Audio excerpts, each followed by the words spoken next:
بسم الله الرحمن الرحيم الحمد لله رب العالمين والصلاة والسلام على أشرف الأنبياء والمرسلين نبينا محمد وعلى آله وصحبه أجمعين. السلام عليكم ورحمة الله وبركاته. Sabi ng Allah subhanahu wa ta'ala sa banal na Quran, وَمَا خَلَقْتُ الْجِنَّ وَالْإِنسَ إِلَّا لِيَعْبُدُونَ. At hindi ko nilikha ang mga jin at ang mga tao maliban na sambahin ako. Ang pagsamba sa Allah subhanahu wa ta'ala, isa doon ang sala. Ang sala yun ang inutos sa atin ng Allah subhanahu wa ta'ala na kailangan natin magsala ng 5 beses sa isang araw. At makikita natin kung gaano kahalaga ang sala. Lahat ng mga ibang bagay, lahat ng mga ibang ibada ay inutos ng Allah subhanahu wa ta'ala sa Propeta Muhammad sallallahu alaihi wasallam habang nandito siya sa mundo.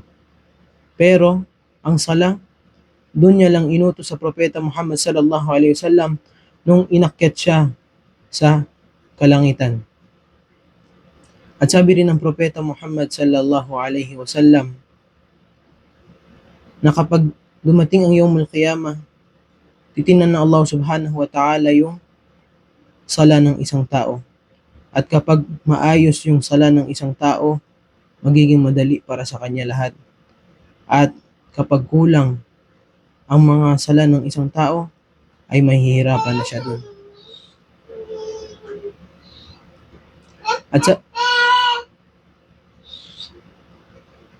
At sabi rin ng Allah subhanahu wa ta'ala sa Quran, Inna salata tanha 'anil fahsya'i wal munkar. Ang sala ay katotohanan, pinipigilan niya ang isang tao gumawa ng kasamaan. Isipin natin na sa labas tayo ng bahay natin, gumagala tayo kasama ng mga kaibigan natin, tapos nag-aya sila, sumama ka dito sa amin, pupunta kami sa videoke. Pero ikaw, ang isipin mo na kailangan ko magsala, malapit na dumating ang oras ng Maghrib, so hindi ka sasama. So yung sala ay pipigilan niya ang isang tao gumawa ng kasamaan. Pagkatapos mo mag-Maghrib, sabihin niya, sige, sumama ka na ngayon. Pero ang nasa isip mo ay yung salatul Isha, kailangan ko magsala ng Isha. Kaya ang sala ng Isha, pag nagsala ka ay pipigilan ka rin gumawa ng kasalanan. At ang isang tao, ang dami natin nakikita mga tao nagsasala naman sila 5 beses sa isang araw. Pero nakikita natin parang ang sama pa rin ng ugali nila. Ibig sabihin nun, mayroon pagkukulang sa sala nila. Baka hindi maayos yung pagsasala nila. Baka nagsasala lang sila para matapos lang.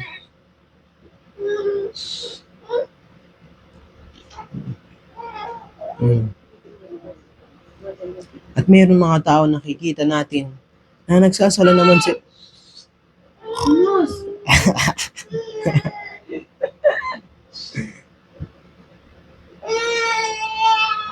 Sige, tapusin mo na yan.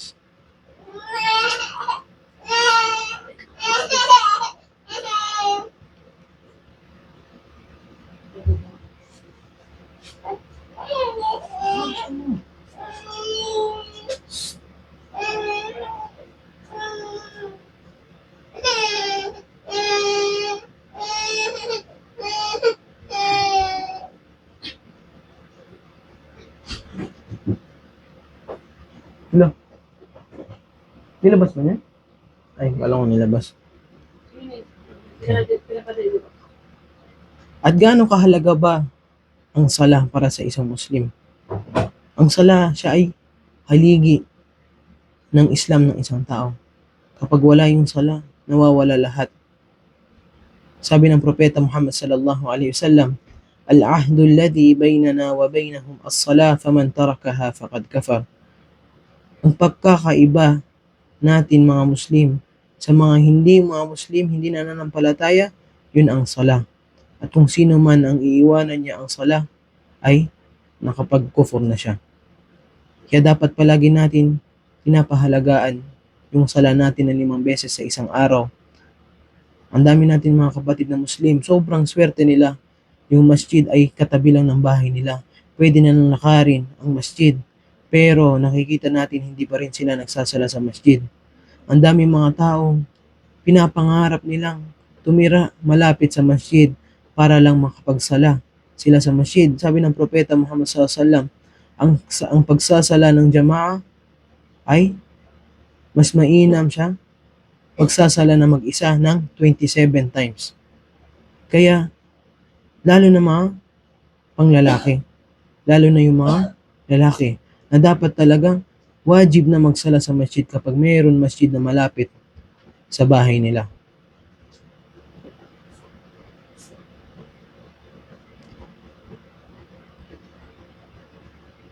Ano pa? Kakat naman na siya, no? Ay siya kat. Nakikita pa na ako. Ha? Hindi kakarap naman.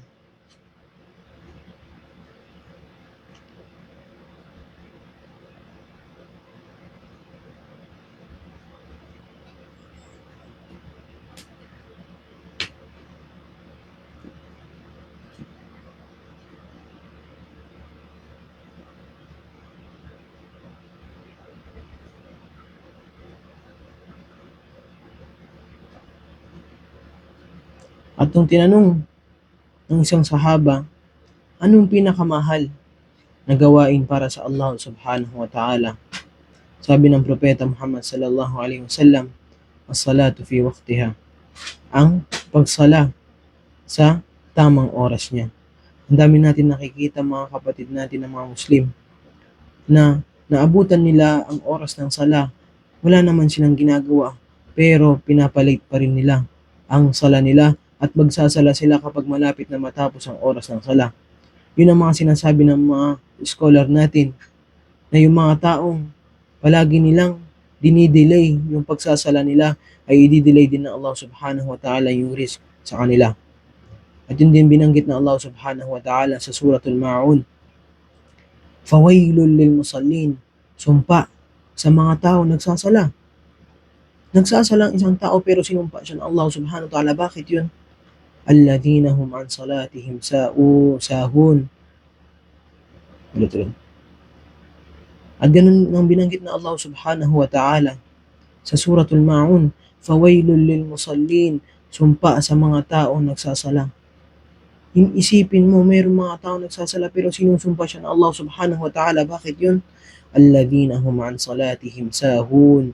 Sila yung mga taong nakakalimutan nila na magsala. Late na sila nagsasala. Sila yung mga taong hindi nila pinapahalagaan yung sala nila.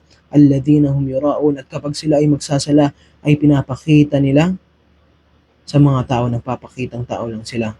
Kapag nagsasala sila para makita ng magulang, kapag nagsasala sila para makita ng kaibigan, para makita ng kapatid, ay dapat nagsasala tayo para sa Allah subhanahu wa ta'ala.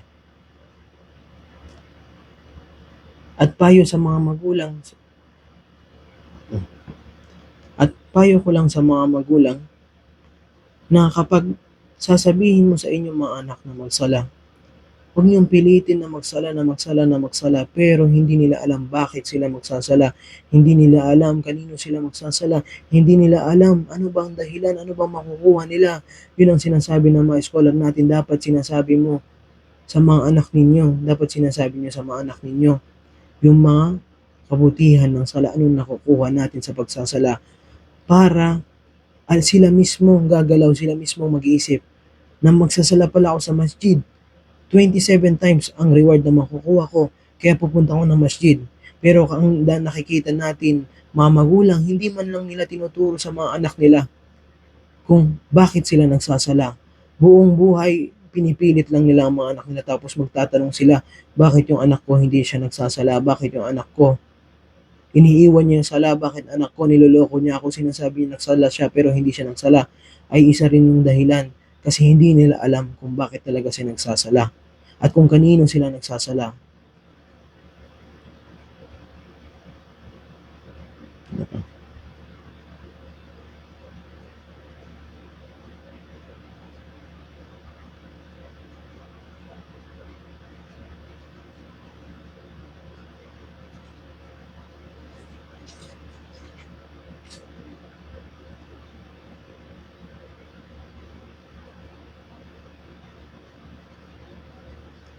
At binanggit din ng Propeta Muhammad sallallahu alaihi wasallam, nagbigay siya ng isang halimbawa.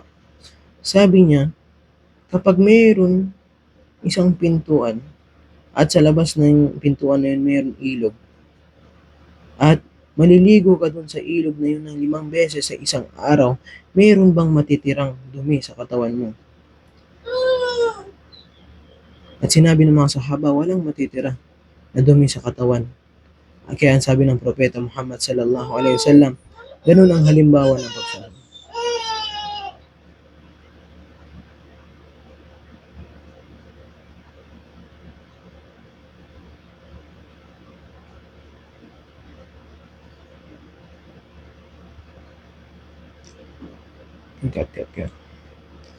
At nagbigay ng halimbawa ang Propeta Muhammad sallallahu alaihi wasallam na kapag mayroon sa bahay ninyo, sa labas ng pintuan ng bahay nyo, mayroon isang ilog at maliligo ka doon ng 5 beses sa isang araw, sabi ng Propeta Muhammad sallallahu alaihi wasallam, mayroon bang matitirang dumi sa katawan mo? Sabi ng mga sahaba, wala.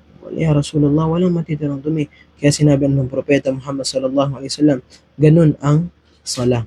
Nililinis niya ang mga kasalanan ng tao. Nililinis niya ang mga kasalanan ng mga tao 5 beses sa isang araw. Hanggang doon na lang. Subhanakallahumma bihamdik, asyhadu an la ilaha illa ant, astaghfiruka wa atubu ilaik. Assalamu alaikum warahmatullahi wabarakatuh.